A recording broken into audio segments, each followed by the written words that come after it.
Assalamualaikum warahmatullahi wabarakatuh. Kembali lagi di Bimbel Online Lulus ASN. Insya Allah hari ini kita akan berbagi terkait dengan silabus atau panduan atau guidance untuk teman-teman yang masih basic atau pemula, bagaimana cara belajar yang efektif ya. Baik, langsung saja saya screen. Baik, sebelumnya perkenalkan nama saya Khairul Rijal, Widya Iswara, Balai Diklat Keagamaan Palembang, Kementerian Agama. Insya Allah hari ini saya berbagi terkait bagaimana eh, saya ya selama belajar sebelum saya menjadi seorang PNS ya. Baik teman-teman, kita langsung saja. Yang pertama adalah teman-teman jangan lupa panduan ini merupakan sebuah pengalaman pribadi. Saya disclaimer dulu bahwa mungkin ada strategi yang lain ya. Mungkin teman-teman bisa ambil juga dari teman-teman yang sudah lulus PNS. Bagaimana cara mereka menghadapi ya atau menaklukkan tes SKD dan SKB. Langsung kita mulai.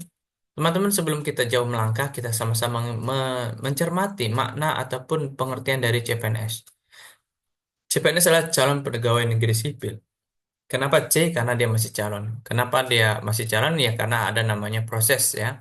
Proses 1 tahun mengabdi ya, sehingga pada 1 tahun kemudian baru diangkat menjadi seorang PNS atau ASN, aparatur sipil negara. Tentunya teman-teman ASN ataupun PNS adalah merupakan sebuah pekerjaan yang mulia ya. Selain pekerjaan-pekerjaan yang lain, mungkin di BUMN, bahkan wirausaha, wira swasta dan yang lain-lain, semuanya itu baik ya. Nah, kenapa kita harus menjadi seorang PNS ya atau CPNS? Ini adalah merupakan sebuah komitmen kita untuk menjadi abdi negara, menjadi seorang pelayan rakyat ya atau pelayan publik. Kenapa akan menjadi pelayan? Karena kita memberikan eh, pelayanan kepada publik ya. Sebagaimana nanti mungkin teman-teman bisa membaca atau mendengarkan video-video sebelumnya, ada namanya berakhlak, berorientasi pada pelayanan ya, amanah dan selanjutnya sampai eh, ke kompeten ya. Jadi teman-teman, kalau teman-teman ingin menjadi seorang PNS, maka teman-teman tepat sekali ya untuk menjadi seorang yang bisa berkontribusi untuk negara ini, yakni terkhusus di bidang pelayanan publik ya, memberikan pelayanan publik kepada masyarakat. Nah, teman-teman juga harus mengetahui bahwa ada beberapa tahapan dalam seleksi CPNS ini. Yang pertama adalah administrasi. Administrasi menurut saya cukup gampang. Kenapa? Karena teman-teman eh, hanya menyesuaikan saja sesuai dengan peraturan ataupun persyaratan yang diberlakukan oleh instansi-instansi yang akan kita tuju. Kalau teman-teman sudah yakin dan benar ya, sudah tepat, boleh langsung submit ya. Tapi kalau teman-teman masih ragu, boleh minta di-review oleh teman atau kepada saya, boleh nanti di chat kolom komentar. Eh, Boleh teman-teman meminta saran dari teman-teman yang lainnya yang mungkin sudah pernah lulus tes administrasi. Sehingga teman-teman yang pemula ya, itu bisa mensubmit sebelum hari H penutupan. Dan ini penting juga, jangan seperti tahun sebelumnya, itu pada saat mau submit di hari kedua atau ketiga, karena materainya sudah habis ya, materai online-nya ataupun e-materai. Jadi alhamdulillah atas kebijaksanaan panitia diundur ya, diperpanjang waktunya. Nah, tapi kalau seandainya tidak diperpanjang, banyak sekali orang yang tidak lulus ya administrasi. Karena memang teman-teman jangan terlalu apa namanya santai ya. Jadi teman-teman kalau bisa sudah disiapkan semuanya. Nah, ketika hari H pembukaan kalau bisa hari itu atau hari yang kedua. Dan tahap selanjutnya adalah tes SKD, seleksi kompetensi dasar, ada TWK, tes wawasan kebangsaan, yang kedua ada tes TIU, tes intelijensia umum, dan terakhir ada TKP atau tes karakteristik pribadi. Ya, itu tiga kompetensi yang harus kita jalani dan kita jawab soal-soalnya. Setelah kita lulus dan masuk perankingan, kita akan masuk ke tahap ketiga adalah tes seleksi kompetensi bidang. Di mana seperti saya dulu, saya adalah seorang widiswara, sama seperti dosen dan guru, ada namanya tes kompetensi bidang, yakni praktik kerja atau menjadi seorang eh, guru atau seorang dosen mengajar ya. Bagaimana cara kita memberikan pengajaran seperti micro teaching ya. Nah itu.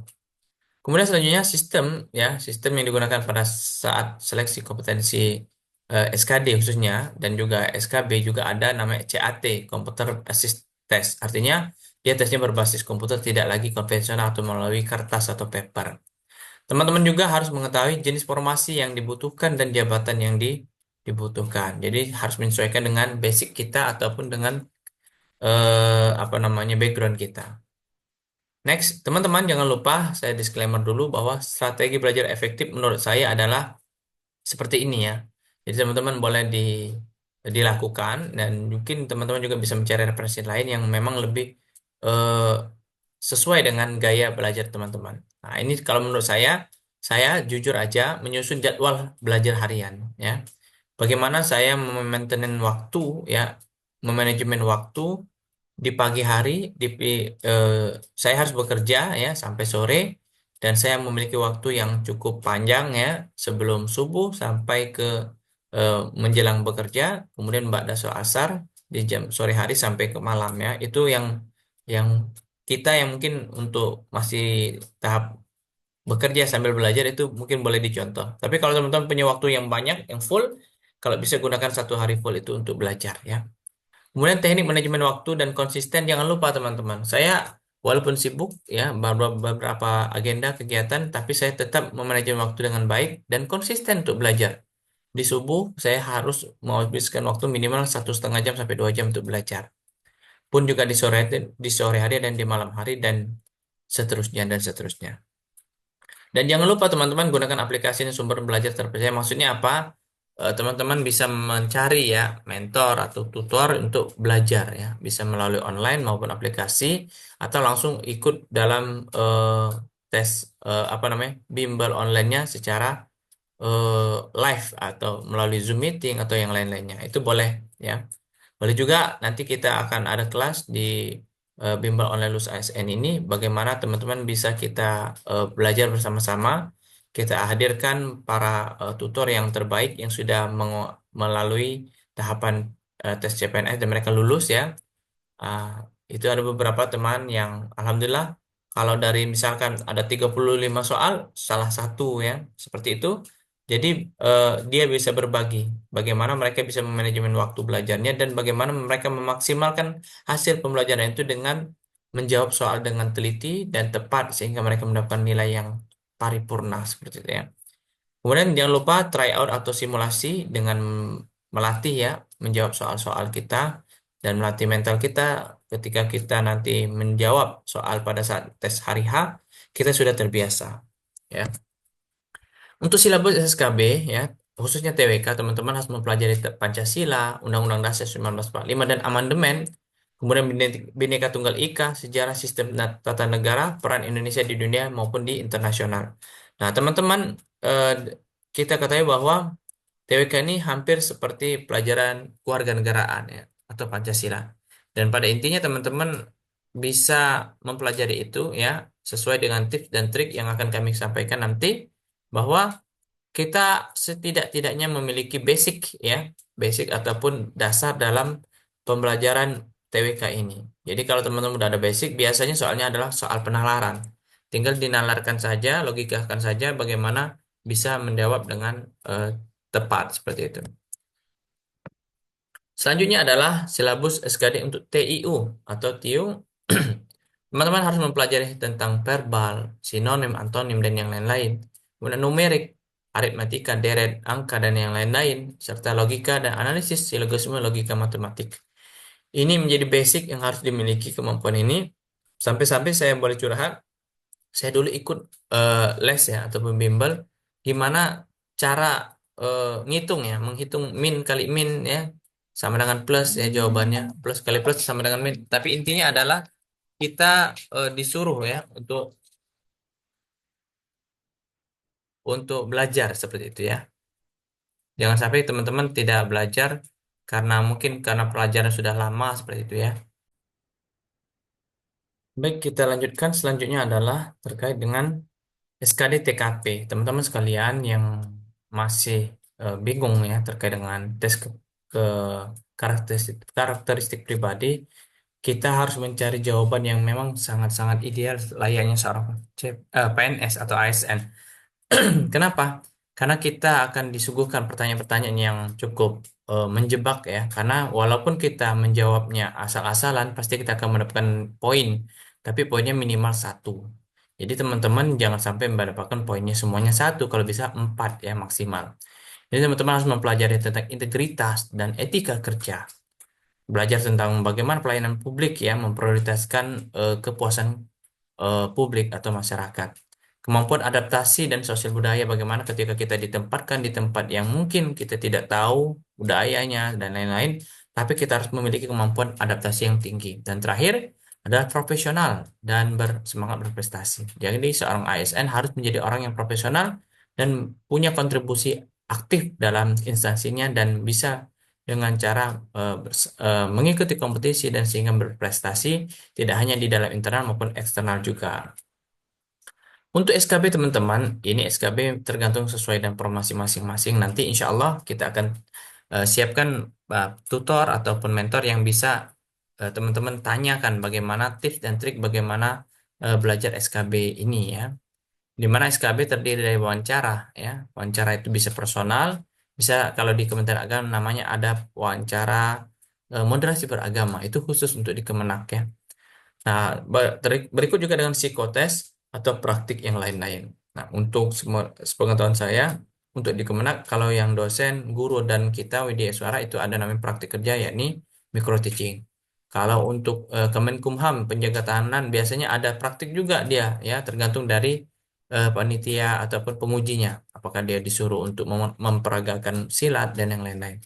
Itu tergantung dengan kondisi sesuai formasi masing-masing, dan insya Allah nanti kita siapkan tutor SKB-nya sesuai dengan formasi yang teman-teman sama ya dengan tutornya. Nah, untuk itu juga disampaikan bahwa SKB ini ada namanya SKB simulasi apa namanya CAT juga ya. Jadi untuk penilaian SKB ini ada yang tes tertulisnya melalui online ataupun komputer dan juga ada yang praktiknya atau offline ya. Jadi tergantung dengan kondisinya. Biasanya walaupun offline itu tetap online tapi dia wawancara. Nah, kalau yang simulasi yang CAT-nya adalah dia memang harus datang ke kantor ataupun tempat yang telah ditentukan oleh panitia seleksi dalam tes seleksi CAT ya. Nah, teman-teman bisa mengikuti juga nanti eh, di bimbel online kita ada simulasi CAT bagaimana menjawab soal-soal yang berkenaan dengan formasi dan jabatan kita. Nah, ini untuk 3 bulan ya. Kalau saya rekomendasikan minggu pertama sampai kedua teman-teman belajar TWK dasar, ketiga keempat itu belajar TEU dasar, minggu kelima keenam TKP dasar atau TKP secara umum. Minggu 7 8 ada naik lagi ya, upgrade sedikit pendalaman materi dan terakhir minggu ke 9 sampai 12 itu fokus aja di simulasi CAT ataupun tryout. Insya Allah teman-teman bisa melihat berapa nilai teman-teman. Kalau udah, teman-teman bisa evaluasi mana yang kecil itu yang harus diperbaiki. Yakinlah kalau kita fokus kepada perbaikan-perbaikan ya walaupun itu sedikit-sedikit insya Allah akan menjadi sebuah apa namanya nilai yang akan mendapatkan nilai yang besar karena kita sudah mengetahui kelemahan kita dan kita fokus untuk memperbaiki kelemahan dan mempertajam ke apa namanya kelebihan kita. Misalkan udah besar tetap masih dipelajari, jangan sampai kita tinggalkan. Teman-teman jangan lupa latih terus ya per bab itu TWK, TIU itu dilatih terus sampai ke TKP. Dan juga setiap pekan boleh juga melakukan namanya tryout mingguan untuk mengukur 1 minggu ini sudah berapa banyak materi yang kita dapati dan berapa nilai kita ya. Dan jangan lupa selalu dievaluasi dan tulis capaian target kita mungkin 500. Nah, 500 itu berapa harus mendapatkan nilai. Itu semua harus dikalkulasikan atau dihitung dengan sedetail mungkin biar teman-teman tahu di mana letak kelebihan dan kekurangan teman-teman. Seperti itu ya. Terakhir teman-teman jangan lupa kalau nantinya teman-teman lulus ya, nanti kita akan ada kelas. Eh, Mohon kiranya untuk berbagi ya pengalaman atau memberikan testimoni biar teman-teman bisa menginspirasi teman-teman yang lainnya. Untuk tips menjelang hari H nanti akan kita bahas ya di pertemuan. Dan terakhir adalah kekuatan langit ya. Jangan lupa bagi orang beragama Islam untuk sholat tahajud, ibadah yang lainnya. Non-Muslim juga bisa, yakni berdoa sesuai dengan kepercayaan masing-masing. Dan harus berhusnuzan atau berpositif thinking. Kita harus yakin bahwa kita bisa menjalani ini semua. Dan bolehlah kita memantaskan diri ya, insya Allah kita akan lulus menjadi PNS. Seperti tidak apa-apa untuk menjadi motivasi. Jangan kita pesimis ya, melihat peserta 1.000 ternyata diambil cuma 100, kita ya takutnya nanti nomor 101 ya atau 102. Jangan. Tapi kita berhusnuzon, berpositif thinking, walaupun yang diterima 100, setidaknya kita adalah nomor 100. Walaupun yang diterimanya 5 orang, setidaknya kita menjadi nomor orang yang kelima. Tidak masalah seperti itu. Seperti saya, target saya tidak muluk-muluk. Kalau misalkan diterima dua waktu itu, saya nggak apa-apa nomor dua aja, seperti ya. Ternyata ya, alhamdulillah Allah kasih nomor satu. Tapi intinya adalah teman-teman harus berhusnuzon. Baik, terima kasih. Jangan lupa like and subscribe dan share YouTube channel kami Khairul Rijal Official dan juga Bimbel Lulus ASN di Instagram dan juga TikTok. Terima kasih atas partisipasinya. Mohon maaf apabila ada kata salah. Kepada Allah mohon ampun. Wallahul muwaffiq ila aqwamit thoriq. Fastabiqul khairat. Assalamualaikum warahmatullahi wabarakatuh.